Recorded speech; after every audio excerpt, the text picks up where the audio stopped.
Hi, this is Professor David Bishai with part 3 of our lecture on adverse selection. And in this part of the lecture, we're going to be covering responses from the policy sphere on how to cope with the predicted failures of insurance markets to be prone to death spirals and collapse. As we saw in our prior part of the lecture, adverse selection will destabilize insurance markets and lead to the exit of the low-risk customers from the pool. They may not fall in line. They may not show up to buy either the separating equilibrium policy or the pooled equilibrium policy. The low-risk customers may not perceive the risk that we think they're under, or they may have high risk tolerance, and the more low-risk people opt out, the higher the pooling premium is, because it just has more proportionately high-risk people. And then there's a cycle. The higher the premiums go, the more low-risk people jump out. The solution buying insurance, the low-risk people not buying insurance, is to mandate insurance. And markets for automobile insurance have no trouble mandating automobile insurance as a condition of having a licensed vehicle. Politicians have not tried to mess with that. In the health insurance sphere, the Affordable Care Act tried the same approach. The Affordable Care Act mandated purchase of health insurance by all Americans as part of what you had to do to have a body. You had to insure the body, because the rationale would be that the market for insurance would collapse if we didn't have the mandate. And you could see the difference. Getting the politics of a car insurance mandate, one could see that I would be a victim if that guy over there is not have insurance if he hits me. However, the politics of why should I insure my body doesn't affect you. So the politics came in, and we'll be discussing that soon. Let's go over what happened to the Affordable Care Act mandate as it played out over the 2010s. The Affordable Care Act was passed in 2010, and it had a mandate to stave off death spirals. There was a penalty of $695 for every American that did not have health insurance, and the plan was to report proof of health insurance on the tax form to the IRS, and if one could not prove that there was health insurance coverage, your taxes went up by $695. So that penalty of $695 was seen from the get-go as more of a token penalty, because in the Affordable Care Act, the starting rate of the very cheapest, high-deductible Affordable Care Act plan is around double the penalty. This is a terrible health insurance product, by the way. This is a high deductible of $8,000 deductible would cost you about $114 a month for an individual who doesn't get any subsidies.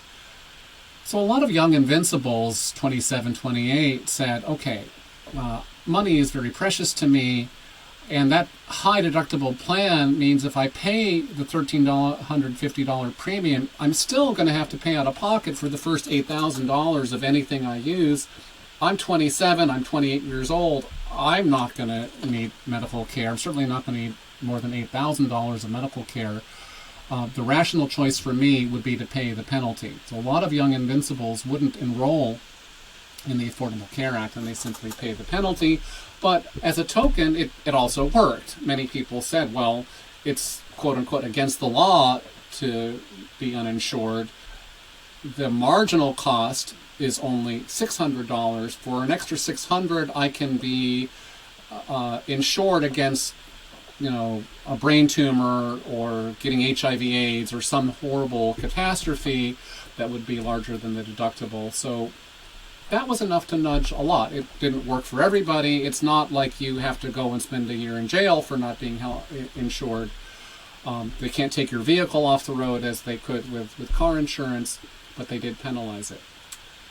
Well, the politics came almost immediately. The Affordable Care Act was passed only on partisan grounds. It was passed with a Democratic House and Senate in 2010. It was challenged by almost all, if not all, members of the Republican Party. And after the law passed, the Republican Party challenged in court cases that the mandate was unconstitutional as an unlawful tax, that Congress does not have the constitutional authority to tax a behavior. The power to tax is the power to destroy, and the GOP argued in the Supreme Court that this was an unlawful tax. In 2012, the Supreme Court case with the majority led by Chief Justice Roberts upheld the mandate as truly constitutional, and so the mandate held on. And it went into effect fully in 2014. However, Congress changed its power positions, and in 2017 there was a Republican House and a Republican Senate and a Republican White House. So they did try several times to repeal all of the Affordable Care Act. They couldn't do that. But in the end of 2017, they were able to pass an amendment to a tax bill that left the mandate but said that the penalty was no longer $695. The penalty would be $0 starting in January of 2019. Now there is a quote-unquote mandate of zero with a penalty of $0. It is against the law not to have health insurance, but if you don't have health insurance, nothing happens to you. Not everybody knows this is true. The people don't pay a lot of attention, and a lot of surveys show that only 30% of people in 2018 knew about the 2017 change of Congress. We're not going to see a night and day change in health insurance coverage. Health insurance coverage has been sinking after the repeated attempts of the Republicans to make it less effective. Coverage has been falling from 92.1% in 2017, fell by 0.6 points to 91.5 in 2018. In 2019, the first year without the mandate, we don't have the full data as of today when I'm recording this lecture in late 2020. However, all economists do predict that insurance coverage will be lower in 2019, and we will expect to see rising premiums as we see some exposure to the death spiral as the low-risk individuals facing no mandate further leave the pools of the Affordable Care Act. So mandates are an essential policy tool to stop death spirals, and mandates offer political challenges to maintain because people find it's politically feasible for them, politically in their interest, to challenge mandates. Another way to stabilize the separating equilibria, remember the separating equilibria has this potential that new entering firms would try to chop off lower and lower and lower risk pools. If you mandate guaranteed issue of an insurance policy and make it unlawful to deny coverage for pre-existing conditions, you take away a lot of the ability of entering firms to cherry-pick the market. So because firms can no longer cherry-pick, if they offer an attractive product, high-risk people might jump into it and change its fair odds line. So the only way left to cherry-pick is simply by offering low premiums and high deductibles. And these naturally don't appear to high-risk people. As deductibles get higher and higher and higher, they don't appeal to anybody. Because if the average expected damages for most people in their 20s and 30s is a damages of $10,000 or $20,000, worst case scenario for them, then having a deductible that big basically leaves you uninsured for most things. And those super expensive catastrophes to your health, like brain tumors and HIV, are not as common. Typical thing that a 20 or 30-year-old wants to be insured against is obviously pregnancy. And pregnancies run around $10,000 to $15,000. So having an insurance that typically would want to cover your pregnancy, but if the deductible is as much as a pregnancy, there's no point. So the cherry picking has a limit, and those products are already out there of premiums of about $1,300, and deductibles are running around $8,000 to $10,000. And that's the end of where the separating equilibria can take us.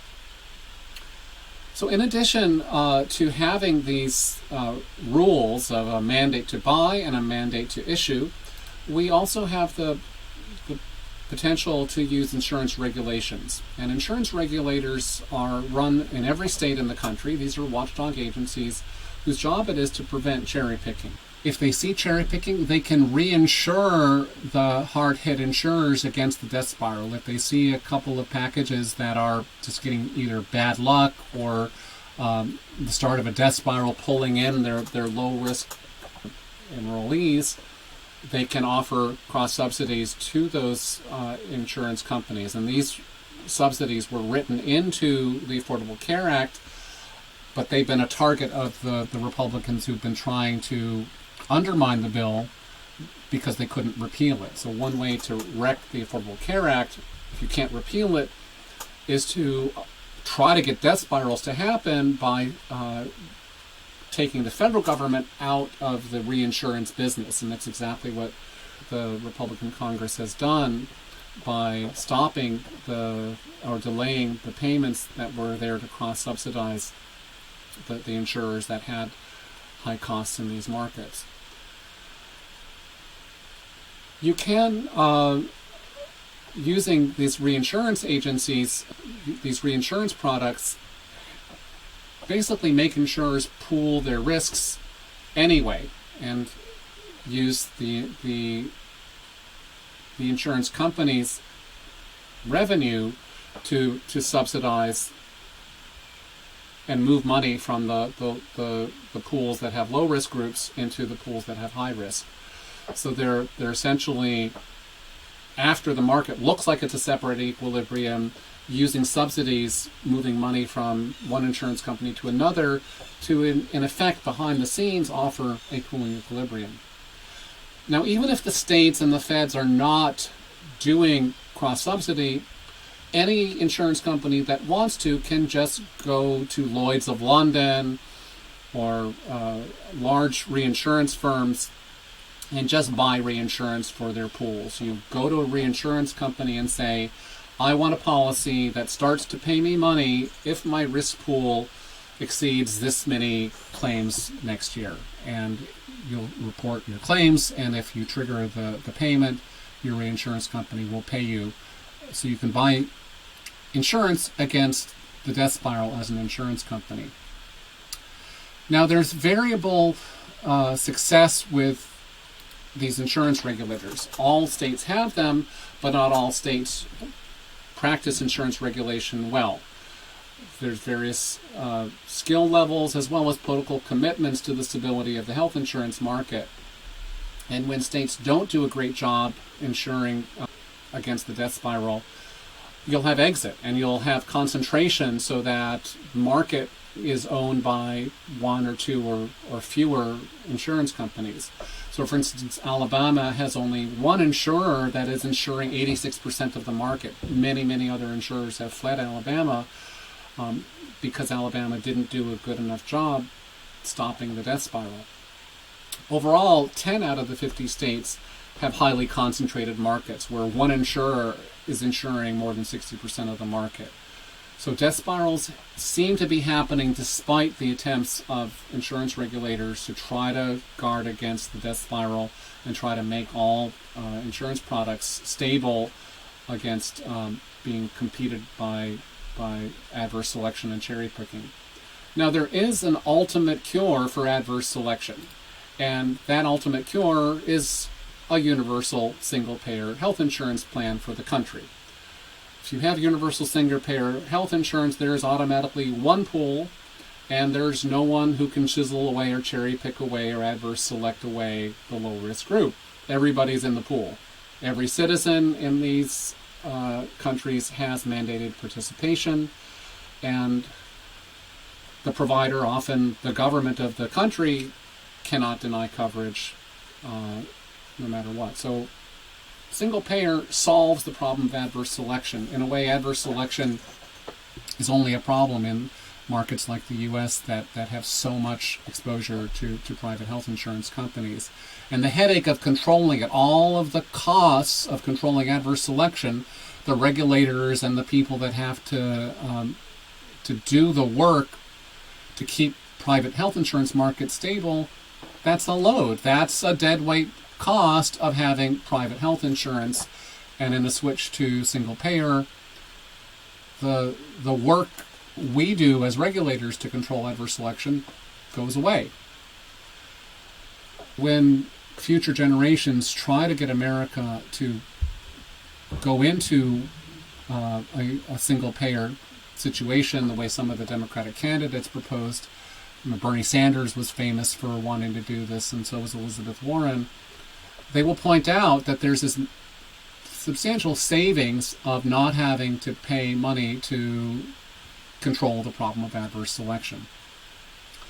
Let's talk briefly about this political economy that is such a big part of health insurance. I wish this were a purely economic proposal where there was this rational best choice thing and everybody did it and everybody did the cures for the death spiral.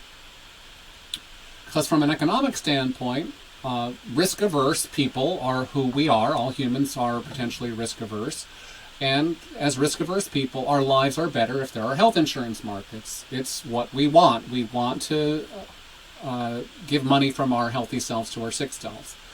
So in that sense, having a stable health insurance market is a public good. The things that one does to create an insurance market that doesn't death spiral, that's a public good. A stable health insurance marketplace is a non-excludable, non-rival thing for a state to offer.